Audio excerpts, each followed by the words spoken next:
Have you ever looked in the mirror and felt like a stranger was staring back? A man drifting dull, chained to cycles he swore he'd escape. Marcus Aurelius once wrote in his Tent on the Danube, surrounded by war and plague. At dawn, remember, you rise to the work of a human being. The Stoic path does not beg for easy days. It forges men strong enough to meet hard days with calm. This is your map: reset, restart, refocus, protect, discipline. If you listen through and apply, you won't just live differently, you will face life as a different man.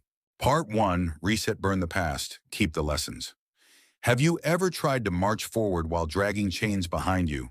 Picture a soldier armor, heavy sword dull, trying to run toward the fight, but every step is shackled by ghosts of the past. That is what regret does. That is what clinging to old pain does. Marcus Aurelius, Emperor of Rome, said it clearly: the past is a thing beyond us. You cannot fight tomorrow's battles with yesterday's weight. Reset begins here. Reset is not about pretending the past never happened. It is not erasing scars or rewriting history. Reset is about burning the dead weight and keeping the fire. Think about charcoal. It is burned wood, but still it holds heat. Your mistakes, your heartbreaks, your betrayals, they are charcoal. They do not chain you unless you clutch them like shackles. They become fuel when you choose to burn them. In the year 175, Marcus Aurelius was at war. Germanic tribes pressed into the Roman frontier. His empire teetered. But beyond the battlefield, Marcus faced grief. Out of 14 children, only a handful survived. Imagine the emperor of the world, leader of legions, sitting in a cold tent on the Danube, writing in his journal, reminding himself not to let the past or the future weigh him down, because only the present belongs to him. That was not philosophy as decoration. That was survival. You too must survive. And survival requires a reset, because regret is not a strategy. Nostalgia is not a shield. Resentment is not a weapon. The man who clings to what broke him is already broken. Here is your drill. Take 7 minutes, 2 pages. On the first page, write down 5 regrets, failures, or moments you keep replaying in your mind. Circle them, then cross them out with a thick line. Burn them if you dare. On the second page, for each regret, extract 1 lesson, 1 strength. From betrayal, you may learn discernment. From failure, resilience. From heartbreak, patience. Write them down. Tape the list to your mirror. This is not journaling for the sake of journaling. This is tactical. Cognitive science shows that writing down negative loops reduces rumination by nearly 30%. And when you reframe them into lessons, mood scores rise on average within 2 weeks. That is measurable power. 30% fewer nights lying awake replaying the same tape. 1 full notch higher on your own emotional thermostat. That is fire reclaimed. Your mantra is this: let it burn, keep the heat. Say it again, louder, because this is what the Stoics knew. Pain is inevitable. Suffering is optional. The choice is whether you let it rot you or fuel you. Seneca said that difficulties strengthen the mind as labor strengthens the body. Your past difficulties are not curses. They are weights in the gym, but only if you lift them correctly. Otherwise, they crush you. Reset is your first rep. Cut ties with ghosts. Burn the contracts you signed with your weaker self. And here's the truth: the man you were yesterday is dead. He has no claim on you. You owe him nothing. A soldier trains in rain so that battle feels familiar. You too must train by cutting emotional weight. Because when the war of life comes, and it will, you cannot afford to carry the corpses of yesterday into tomorrow's fight. Ask yourself right now which regret still owns you. Which mistake whispers in your ear that you are unworthy. Write it down, cross it out. Say out loud, you do not own me anymore. That is reset. That is freedom. But here is the warning. Reset is not a one-time event. Just as ashes blow back with the wind, the past will try to creep into your present. You must burn it again and again, until all that remains is the heat, the lesson. And then, instead of chains, you will have fuel. Marcus knew this. He did not wait for peace to write his meditations. He wrote in war, in sickness, in grief. Why? Because reset is not a luxury for calm days. Reset is the weapon that keeps you standing in chaos. So this is where we begin. Not with comfort, not with ease, but with fire. Reset the weight, cut the chains, burn the ghosts, keep the heat, And remember, your past is charcoal. It cannot chain you unless you choose to carry it. And once the fire has burned, you are left with ashes and an open field. The past is gone. The burden is lifted. What now you must rebuild? That is where the journey continues. Part 2 begins here. Restart, build a new foundation. Part 2, restart, build a new foundation. What happens after you burn the past? You stand in an empty field, ashes at your feet, chains broken. For a moment it feels like freedom, but freedom without structure quickly becomes chaos. That is why the Stoics taught that once you reset, you must restart. Marcus Aurelius didn't just let go of yesterday, he rebuilt today with deliberate foundations. Seneca wrote that difficulties strengthen the mind as labor strengthens the body. Restart is not weakness. Restart is raw, untamed power. It is the choice to begin again, but with wisdom in your bones and fire in your chest. Many men fear starting over because it feels like failure. But what if I told you it is the opposite? Restart is not falling back. Restart is relaunching with force. Look at Marcus. In the middle of war, with plague creeping through Rome, betrayal in the Senate, grief in his family, he still had routines. Morning councils with his generals, brief, clear commands to his scribes, and at night his meditations, small anchors in chaos. Those anchors were his foundation. What is your foundation if the storms of life hit today? What routines would keep you standing? If your answer is none, then your restart begins here. Here's your drill. It is called the Foundation 4. It takes 30 minutes on Sunday to plan and a lifetime to master. Body 3 workouts per week, 30 minutes each. No excuses. Strength fuels discipline. Work 1 deep work block per day, 90 minutes phone outside the room. This is where your legacy is built. Study 20 minutes daily on one rare skill, the compound interest of the mind. Review the nightly 3. Write down where you lived virtue, where you missed it, and one correction for tomorrow. That's your structure. Body, work, study, review. 4 pillars. Without them, your house collapses. And here's how you measure it. In 30 days, aim for 12 workouts, 20 deep work sessions, 10 study sprints, and 21 reflections. Hit 3 of 4 consistently, and you are building momentum. Think about it. 21 reflections means 21 nights of awareness. That alone makes you rarer than 90% of men walking this planet. Your mantra is simple: start small, stay strict, scale later. This is crucial. Most men fail the restart because they want to sprint on day 1. They load the bar with too much weight and collapse. Stoicism is not about burning out, it is about steady, unbreakable growth. Marcus did not become strong by one dramatic act. He became strong by repeating the same disciplines until they became identity. Modern research agrees. James Clear, author of Atomic Habits, found that habit adherence increases by over 40% when linked to identity. If you say, "I will try to work out," you might quit. If you say, "I am a man who trains 3 times a week," you build a wall around that commitment. Restart is not just behavior. Restart is identity. Think again of our soldier in the field. His armor burned, his old weapons gone. What does he do? He forges new ones, slowly, hammer by hammer. That is you now. Do not mourn the weapons you lost. Forge better ones. Seneca reminds us a gem cannot be polished without friction, nor a man perfected without trials. Restart is friction. Restart is awkward. Restart feels like weakness. But it is in fact the polish. Every rep, every session, every review it sharpens you into something untouchable. And here's the truth. Restart is not someday. Restart is today. If you wait for motivation, you will die waiting. If you wait for permission, you will rot. The only time to restart is now.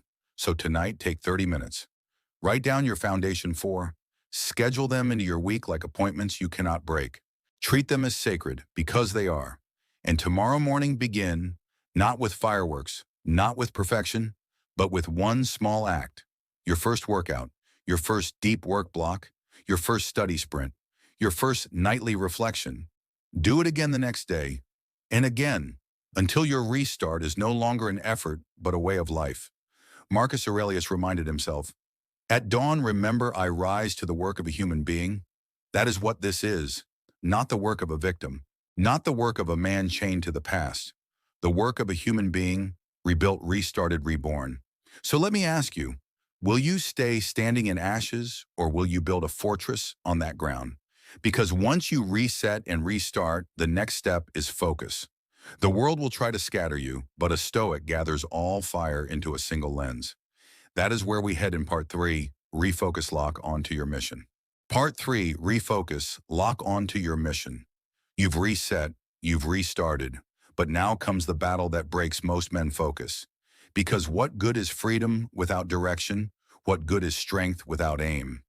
Epictetus warned us, some things are up to us and some things are not. Focus is the ability to separate the two, to hold tight to what is yours and to release the rest like smoke in the wind. Look around. Most men are prisoners of distraction. They wake up and before they even stand, their hand reaches for the phone. Social media, endless news, trivial updates. They scroll, they comment. But at the end of the day, they've done nothing. Days blur into weeks, weeks into years until their entire life is spent chasing sparks instead of building fire. A study from Rescue Time found the average person checks their phone 58 times per day. More than half of those checks happen during work hours. That means your mission, your deep work, your purpose is being cut to pieces by 1,000 tiny interruptions. The Stoics would call this slavery, not chains on your wrists, but chains on your attention. Because attention is life. Where your attention goes, your life follows. So here is your drill, 1 target, 3 arrows. Every morning, write down your single target for the day. Not 5, not 10, just 1. The most essential outcome. Then shoot your 3 arrows, arrow 1. Start within 60 seconds. Don't negotiate. Don't delay. Begin. Arrow 2. Name your biggest distraction ahead of time and block it. If it's your phone, exile it to another room. If it's a person, set a boundary. Arrow 3. Anchor yourself in one virtue, wisdom, courage, justice, or temperance. Ask, how will I live this virtue as I pursue today's target? Measure it. Out of 20 days, hit at least 15 where you complete your target. Watch your screen time drop by 20%. That's not just productivity, it's liberation. Your mantra, win the next minute. Not the next year, not even the next week, just the next minute. Because eternity is built out of single minutes. Think about Marcus Aurelius.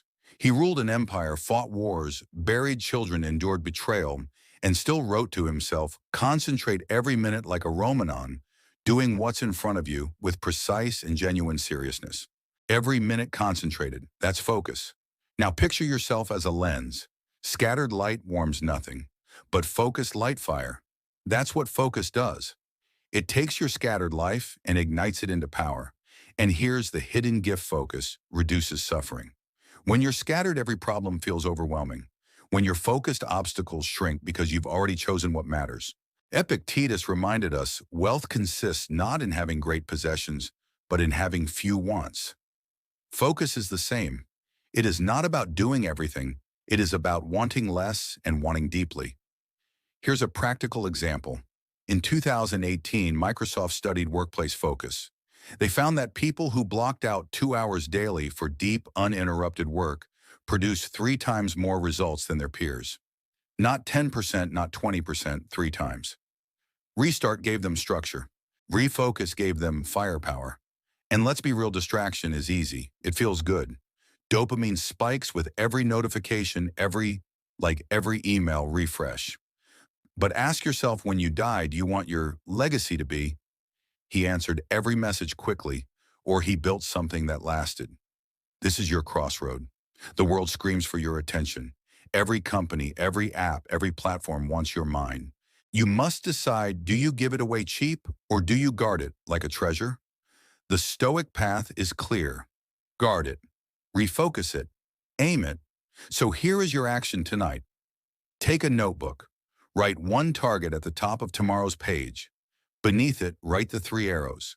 Plan your distraction defense. Choose your virtue, and tomorrow execute. Do this for 20 days and watch what happens. Your mind clears. Your energy sharpens. Your confidence grows. Because you are no longer a man pulled in every direction. You are a man moving like a spear, fast, precise, unstoppable. Marcus once said, "If it is not right, do not do it. If it is not true, do not say it." Focus is the same. If it does not serve your mission, don't give it your time. If it does not build your legacy, don't give it your attention. So let me ask you, what is your target tomorrow? And will you dare to shoot the arrows, or will you stay lost in the fog of distraction? Because once you've refocused, the next enemy appears, not the world outside, but the drain within. That's where we go next. Part for protect your energy. Part 4, protect guard your energy. You have reset, you have restarted, you have refocused. But now comes the silent thief, the enemy, that can hollow out even the strongest man. Energy drain. Marcus Aurelius once wrote, "If it is not right, do not do it. If it is not true, do not say it." But here is the hidden layer. If it does not build you, why give it your energy? Your energy is sacred. It is the battery that fuels every act, every thought, every battle. Yet most men guard their wallets more tightly than their spirit. They lock their houses at night but leave their energy exposed to thieves. Parasites, platforms, pointless drama. The World Health Organization found that workplace stress alone costs the global economy $1 trillion every year in lost productivity. Not because men lack talent or opportunity, but because they leak energy into fights, distractions, and endless noise. Picture your energy like water in a jar. Every conversation, every notification, every small task pokes a hole in that jar. By noon, most men are already empty. They spend their afternoons on fumes, crawling through tasks, collapsing into bed. Not because they work too hard, but because they gave themselves away too easily. A Stoic does not allow this. He knows his energy is his fortress, and fortresses must be guarded. So here is your drill, the gatekeeping protocol. Start with people. Identify 3 drainers, those who always leave you weaker instead of stronger. Set one boundary this week, whether it is a short reply, a polite no, or ending a toxic conversation. Next, platforms. Audit your feed. Mute voices that add nothing. Add 3 teachers, mentors, or role models who raise your standard. Replace noise with wisdom, then places. Create a sacred 60 each day, 1 full hour without phone, without talking, without tasks. Walk, breathe, write, or simply sit. Protect this hour like your life depends on it, because it does. In just 2 weeks, aim to complete at least 12 sacred 60 sessions. You will see your social use drop by a quarter and your stress levels fall by 2 points. This is not theory, it is biology. Reduce inputs and cortisol stabilizes. The nervous system calms, energy returns. Your mantra here is simple: attention is admission. Every time you let something into your attention, you have admitted it into your life. Marcus himself reminded us the things you think about determine the quality of your mind. If your thoughts are full of gossip, outrage, and trivialities, your life will mirror it. If your thoughts are disciplined, focused, and elevated, your life will rise to meet them. Modern research proves this too. A study of executives compared 2 groups. One checked email constantly, the other limited it to 3 times per day. After 1 week, the second group reported 27% less stress, 20% more focus, and better decision-making.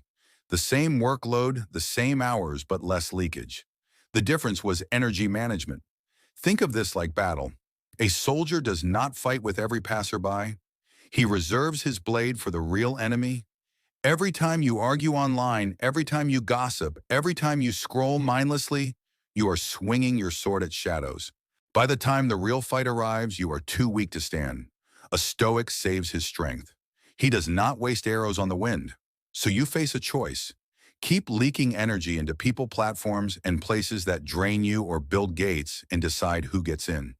Not everyone deserves access to you. Not every voice deserves your ear. Not every environment deserves your presence. Guard your energy like treasure, because it is treasure. Tonight, write 3 columns: people, platforms, places. Under each, list what drains you most. Then choose one small boundary to enforce tomorrow. Do it ruthlessly without apology. Seneca warned us, associate with those who will make a better man of you. By that same wisdom, cut ties with those who do not. And here is the reward. The moment you stop leaking energy, power surges back into your life. You walk taller, speak calmer, work deeper. You are no longer spread thin.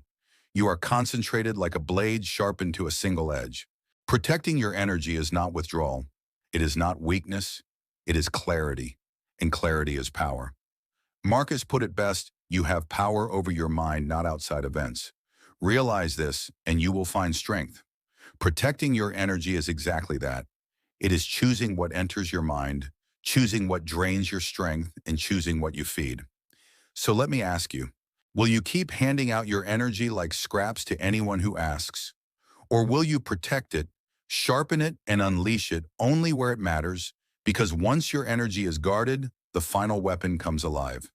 Not feelings, not moods, but discipline. And that is where we go next. Part 5, discipline over feelings. Discipline. Part 5, discipline over feelings. Motivation is a spark. Discipline is a furnace. A spark can light a candle, but the smallest wind blows it out. A furnace, though, burns through storms, through nights, through winters. That is what you need if you want a life that is unshakable. Marcus Aurelius said, the impediment to action advances action. What stands in the way becomes the way. He was not waiting for feelings. He was not chasing inspiration. He understood the truth. Feelings beg for comfort. Discipline builds a man unbreakable. Look around you. How many people start projects full of fire only to abandon them at the first sign of rain?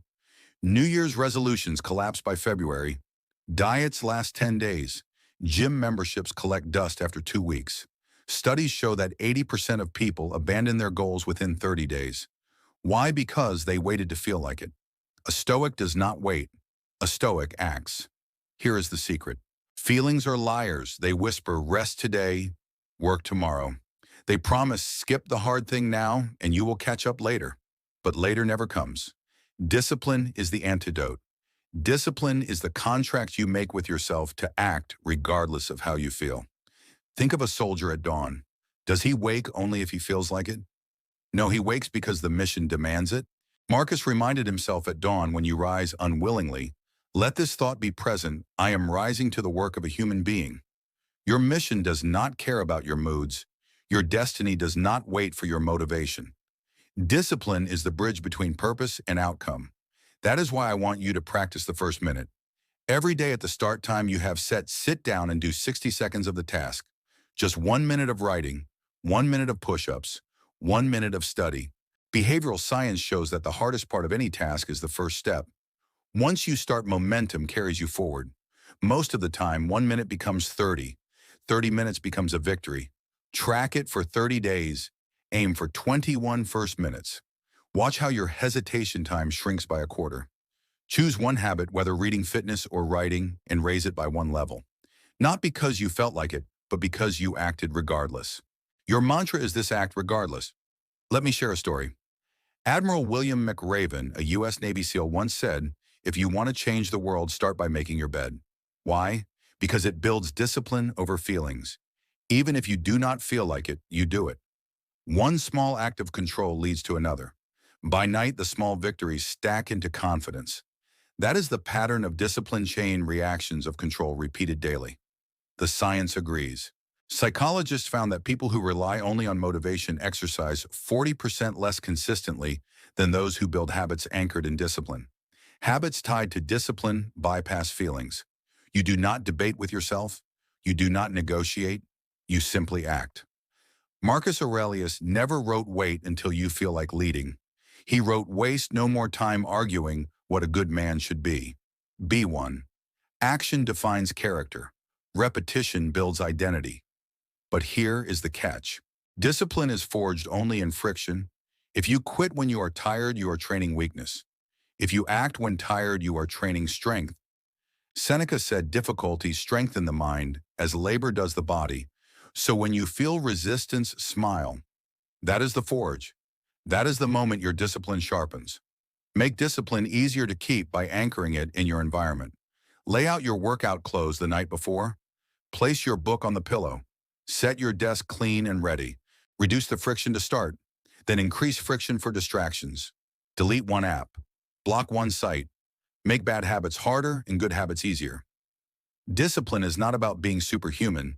It is about being engineered. Another truth: do not aim for perfect, aim for persistent. If you fail one day, do not let it become 2. If you miss one workout, do not miss the next. Each day is a new life. Failures are not chains, they are sparks if you rise again. Imagine yourself 1 year from now. Same job, same city, but one difference: you practice discipline over feelings daily. That is 300 workouts, 100 books of business started, a body transformed, a mind armored. That is the compound interest of discipline. Motivation dies. Feelings betray. Discipline endures. So here is your choice. Live as a slave to feelings, forever chasing moods, forever collapsing when it gets hard. Or live as a master of discipline, acting regardless, building regardless, becoming regardless. Marcus Aurelius gave us the blueprint. What stands in the way becomes the way. Discipline is not about avoiding obstacles. It is about transforming them into training grounds. Tonight, choose one habit. Tomorrow morning, practice the first minute. And when you do, remind yourself, I act regardless. That is your Stoic contract. Discipline is the furnace. And when you rise tomorrow at dawn, remember the words of Marcus Thurn and rise to the work of a human being. Rise, act, build, regardless. You are not your past. You are the pattern you repeat. Reset the weight. Restart the frame. Refocus the aim. Guard the gate. Choose discipline. Marcus Aurelius left us the final command. Waste no more time arguing what a good man should be. Be one. So this is your moment. No speeches, no excuses, only a contract. Declare it now. Say to yourself, I reset, I restart, I refocus. That is your vow, spoken aloud, written in your mind, and lived in your actions. And when you rise tomorrow, share this vow with one man still carrying the corpse of yesterday. Do not hand him pity.